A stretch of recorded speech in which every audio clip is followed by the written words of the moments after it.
Okay, so this month I'm reviewing RICO on the Nintendo Switch. Drawn to it, police shoot 'em up game for investigations, casework, good, that's my sort of thing, I like LA Noire. So RICO was released in 2018, it's not that old a game. It's a first person shooter, it's been released on all the major consoles. Now I'm going to cop to the limited nature of this review, and it's purely because I didn't like the game, so I haven't played a lot of the game. Maybe an hour and a half since I rented it, and then sent it straight back.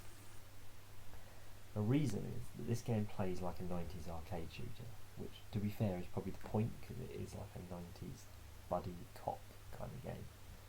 But to me it just feels outdated and a bit dull. It's not exactly like an arcade shooter. You move yourself around the levels, you kick down doors, that sort of thing, but there's not a lot of free play to it.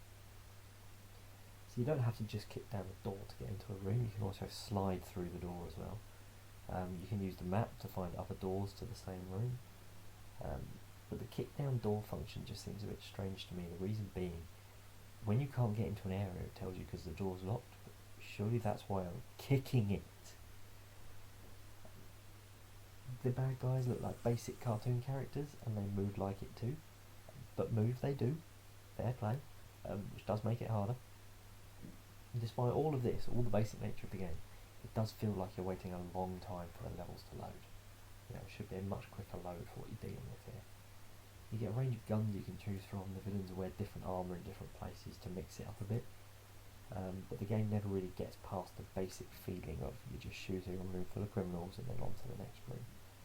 There is no due process in this game, by the way. The intelligence for the bad guys isn't quite there either. During a police raid, it's amazing how many of these hardened, armed criminals will stand with their back to the door until it's kicked in. But there is blood when you shoot them, so it's not all bad.